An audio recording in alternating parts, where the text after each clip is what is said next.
Hi bachelors, இன்றைக்கி இது பேச்சுலருக்கான சமையல் 1 pot ரைஸ். இது எப்படி செய்யலான்னு பார்க்கலாமா? நான் இன்றைக்கி செய்ய போகிறது பார்த்திங்கன்னா தட்டைப்பயிறு சாதம். தேவையான பொருள் 2 வெங்காயம், 3 தக்காளி, கருவேப்பிலை, பூண்டு தட்டி வச்சது. தட்டைப்பயிறு ஊற வச்சுக்கோங்க. எண்ணெய் ஊற்றிக்கோங்க, கடுகு போட்டுக்கோங்க, சோம்பு கொஞ்சமாக போட்டுக்கோங்க, வரமிளகா கிள்ளி போட்டுக்கோங்க.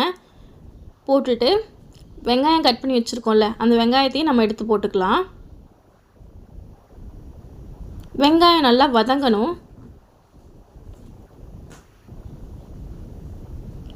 வதங்கினதுக்கப்புறமா நம்ம கருவேப்பிலை சேர்த்துக்கலாம். இது தட்டைப்பயிறு சாதம் சூப்பராக இருக்கும். இந்த மாதிரி ட்ரை பண்ணி பாருங்கள். அடுத்து நம்ம தட்டி வச்சுருந்த பூண்டையும் நம்ம சேர்த்துக்கலாம்.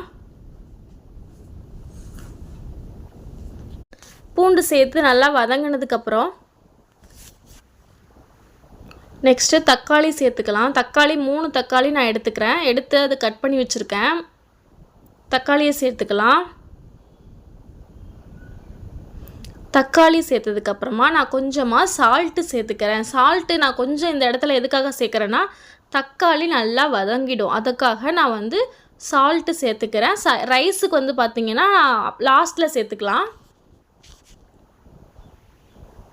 இன்றைக்கி நான் சமைச்சிக்கிட்டு இருக்கும் போதே திடீர்னு பார்த்திங்கன்னா மழை வந்துடுச்சு.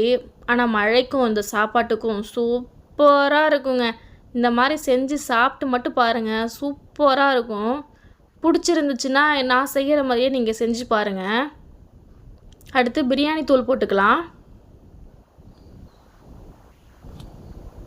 நான் இன்றைக்கி 1.5 டம்ளர் அரிசி எடுத்திருக்கேன், அதனால் நான் ஒரு ஸ்பூன் சேர்த்துக்கிறேன். பிரியாணி தூள் 1 ஸ்பூன், மிளகாய்த்தூள் 1 ஸ்பூன், மஞ்சள் தூள் 1/2 ஸ்பூன். மஞ்சள் தூள் நான் கம்மியாக தான் போட்டிருக்கேன், நான் மஞ்சள் தூள் அதிகமாக சேர்க்கலை. சேர்த்ததுக்கப்புறமா நம்ம தட்டைப்பயிறு ஊற வச்சுருக்கோம்ல, அந்த ஊற வச்ச தட்டைப்பயிரையும் நம்ம சேர்த்துக்கலாம். சேர்த்து ஒரு கிளறிக்கலாம். கிளறிட்டு தட்டைப்பயிறு சேர்த்துட்டு நம்ம அரிசியும் சேர்த்துக்கிறோம்.